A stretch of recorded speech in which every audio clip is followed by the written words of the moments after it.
Welcome to the Mindset Meets Money podcast, where money makes sense.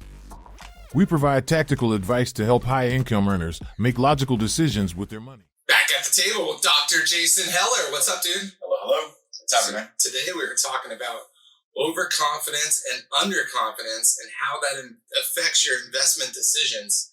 I don't know if that's good or bad to be overconfident or underconfident now. Why don't you talk a little bit about what this bias is and we'll start to deconstruct it. Yep. So a lot of the biases that we'll talk about are kind of double-edged swords in that when you possess them, they can be to your benefit. They can also be to your detriment. Overconfidence is one of those. So when you're overconfident, typically you have a belief in your ability that is beyond what the actual end result has shown, right? So I'm making decisions and I believe my decisions are better than the actual outcomes are. Okay. So where does something like this come from, right? So all of a sudden you believe you have an insight that Twitter is going to do better because Musk took it over. And so when you hear that, you decide to buy that. Well, how do people actually become overconfident, thinking they can actually outthink the market or all the insiders that are there? So overconfidence, it's not just a market and investment type thing. This is in all of our lives. You know, there's a study out there where 90% of people who were polled said that they believe they're above average drivers. Well, I mean, that's statistically impossible, right? How can 90% of people be above average? Average is 50. Only 50% of people can be above average. 50% of people are below average, right? That's how statistics work. So inherently, none of us want to believe that we don't make the right decision. Right? But there has to be some aspect of us being able to successfully navigate life by that overconfidence, right? Like if we were always hesitant about making decisions and didn't feel confident with our decisions, we'd be stressed most of the life with that. So there's a part of it there that overconfidence is a good thing. Right. What you're saying is you just need to be aware that that is an actual bias, that Correct. We are inherently overconfident with most stuff that we do. Correct. And when it comes to investing, we have to be aware of that so we don't make some poor decisions with our money. Right. So the good part of being overconfident is it'll drive you to action, right? You're able to make the decision. You're able to put money in play. You know, you're decisive. When you're overconfident, you tend to be very decisive. The negative of this is you tend to have beliefs that are not backed by fact, right? So, you know, Ronald Reagan said, trust but verify, right? Yep. So, what you just said earlier, I believe Twitter is going to do better because Elon Musk is taking over, okay? Is there any factual basis behind that other than, you know, Musk did fairly well at Tesla, he's jumping in another venture, perhaps he'll do fairly well here. There's zero factual evidence behind that belief. But if you are supremely overconfident in that, you could end up not only taking action, but taking kind of adverse action by putting a larger share of your portfolio into Twitter without any backing, right? So the idea here is it's good to be overconfident because it drives you to action, but you want to make sure that you harness that overconfidence and you don't ride it too heavily. So now, you know, I feel good about an investment decision I'm going to make. I call my advisor to make the trade, or I'm going to make the trade. Before I do that, how do I put that overconfidence in check and decide on if it's something that I'm making a decision that's logical, rational, based on fact, or I'm doing it because I'm just a little overconfident with my own decisions? It's a great question. So for me, what I always do, is we're driven by emotion, right? A lot of people want to say that we're rational thinkers and we don't let emotions rule our decision-making process. That's complete garbage. Emotions rule most of our decision-making process. Those of us who can peel that emotion back and put logic behind it tend to be the ones that make better decisions. So going back to the example, found out Musk is taking over Twitter, excited about it, think it's going to be a good long-term bet for Twitter.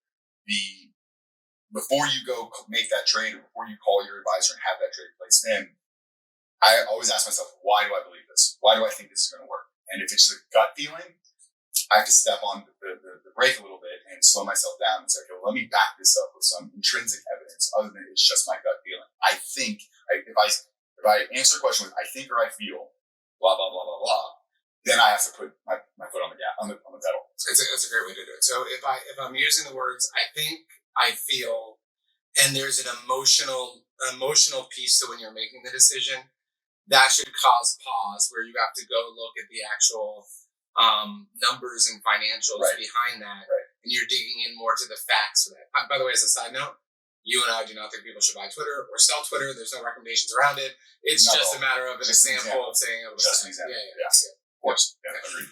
So, obviously, when you have a certain emotion around it, that's where you should pause and think at that point and then start to dig into the facts. What are some other things that you might realize or think about when you're too overly confident? What might be another trigger or a factor that you think about?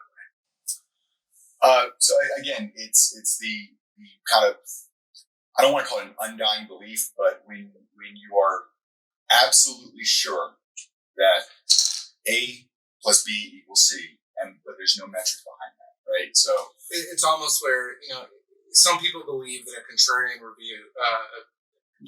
view is a better view. Mm-hmm. But if you do have a contrarian review and you realize that you're arguing a point that seems emotional based, and it might be contrarian, mm-hmm. that might be the time as you really have facts associated with it. Yep. Yeah. So interestingly, men exhibit more overconfidence than women. Yeah. And there was a study done by Barbara and Odine, I want to say back in the 90s, where they tracked the trading. They went to a discount brokerage firm and they tracked the trading accounts of men and women. And men were, in terms of overconfidence, they traded much more frequently. They held positions much more short term than women. And this was attributed to, and they did a whole poll. How do you feel about your investing? Are you a professional? Are you an amateur? This. And men were way more overconfident in their abilities than women. Of course, the results did not show that, right? So men underperformed women dramatically without factoring in for trade costs. When you factor in for trade costs, they just did a business compared to women who pretty much bought and held.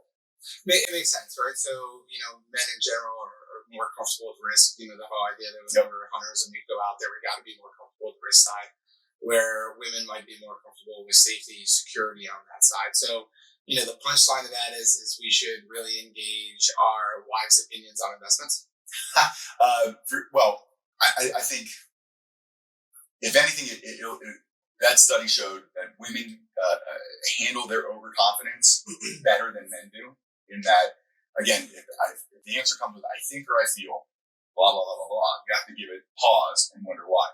Women have a better capability to do that. So women tend to be less emotional when it comes to some of these decisions. What about underconfidence on the flip side of this? So underconfidence is, again, it's a bias that it's a double-edged sword, right? There's pros and cons to it. The pro is if you're underconfident in your ability to do something, you tend to seek out professional help to get it done, right? I could build the deck in my backyard. I'm physically capable of doing it. I have absolutely no idea how to do it. So I'm going to go hire a carpenter to come take care of that for me. In the financial services world, I can read an analyst report. I can understand an analyst report. I can read a P&L statement. But I may not have the time. I may not be confident enough in my ability to then take that information and put it into action. So I want to hire a financial advisor to do this work for me. The negative of this is without that professional help, people tend to be frozen in terms of action because they're just not confident enough to take the steps to it. And this is where a client might sit way too heavy in cash because they're uncomfortable with making a decision. They're not confident in investing anywhere at that side. And so then they have an inflation risk because they're sitting in cash and not getting an interest rate that's keeping up with inflation. So maybe in the last 30 years, maybe never. Right, not the last year and a half. Think about, employer-sponsored retirement plans, 401ks, right? They have default options, right? So you're defaulted into either a cash option or a target date fund, whatever the situation is, if you don't make the decisions, right? Now, if I'm 44 and someone else is 22, should the cash option be the right thing for both of us as a default? No, but it's a blanket statement for everybody in the firm. People without confidence to pick the investments, and that's difficult to do. That's a whole other thing. The more investments options there are inside of a 401k, the less confident people are in their ability to pick the right one for themselves, right? So we all just default into whatever the option was. It doesn't mean it's the right one for us, and so it becomes a negative when you don't. So how do you go the same question on the underconfidence side on the overconfidence side? how do you realize that you're being underconfident and it's actually hurting you financially by being underconfident in your decision making? Whenever you feel the inertia to move forward, right, and it's not something that you're looking to say, when you hem and haw, I don't know, I can't make the decision. That's when, and you end up not making the decision. So that's a whole other thing called status quo bias. We'll get into that another time. But when you get stuck and you can't or won't make the decision, it's the whole thing, analysis paralysis, right? When you feel that stuck in the mud feeling, that's when underconfidence is ruling the day and keeping you from making decisions that will help move forward. So I'm sitting there, I realize that, I'm just not sure what to do. I'm afraid I'm going to make the wrong decision. When you start realizing those fear factors are slowing down the decision making, right? Mm-hmm. Somebody might be your advisor, might say, hey, you should do this. And you're like, let me think about it. That may be where you're being underconfident. Mm-hmm. Or if you start to realize that you're heavy in a cash position, or it's probably more in the cash position that you're being underconfident inside because you're not making a decision of where to invest. Yep. If you are underconfident and you're sitting in that spot where you're not making a decision because you're, worried that you're going to make the wrong decision, and maybe you're sitting too much in cash, what do you do? How do you get over that? So again, this is where underconfidence, you have to have some self-realization, right? You have to realize, I'm not capable of making this decision. I'm not capable of gathering the information, processing the information, and moving forward. I need help. I need to go find a professional to work with, or I need to find, you go on the internet, you can find some, just some rules of thumb. We talked about rules of thumb in one of the earlier episodes. But if getting stuck is usually the wrong answer. Yep. So it's seek out a financial advisor, and someone that could be able to help give you the confidence to be able to make a decision. And along with that, it comes with education, right? Yep. Educating yourself, whether it's from doing online courses to reading books to listening to podcasts like this. Is giving yourself enough information that you could feel confident to be able to make a decision. Exactly. And a lot of times that, whether it's a person or an individual that's helping you do it, or whether it's just education or data doing it. Great. So if you kind of recap on it, and the takeaways for this for anybody listening, if you're overconfident and you're using words like believe or I feel or I think, it's not based on fact, that's where you might be overconfident and you might want to pause and dig the facts and try to find some other views that might talk you out of it and really listen to those views. Yep. And if you're underconfident, you're sitting maybe too much in cash, you don't want to make a decision, or you're realizing that you're kind of hemming and hawing over something and you're being indecisive. That's maybe where you're underconfident, where then you got to go seek out to be able to educate yourself on the different options. Yep. And possibly seek out some professional advice. Yeah, inaction is never the right action. Great example. Heller, always, Dr. Heller, Dr. I appreciate it. Always educational and informative. Appreciate the time. Yes, sir. All right.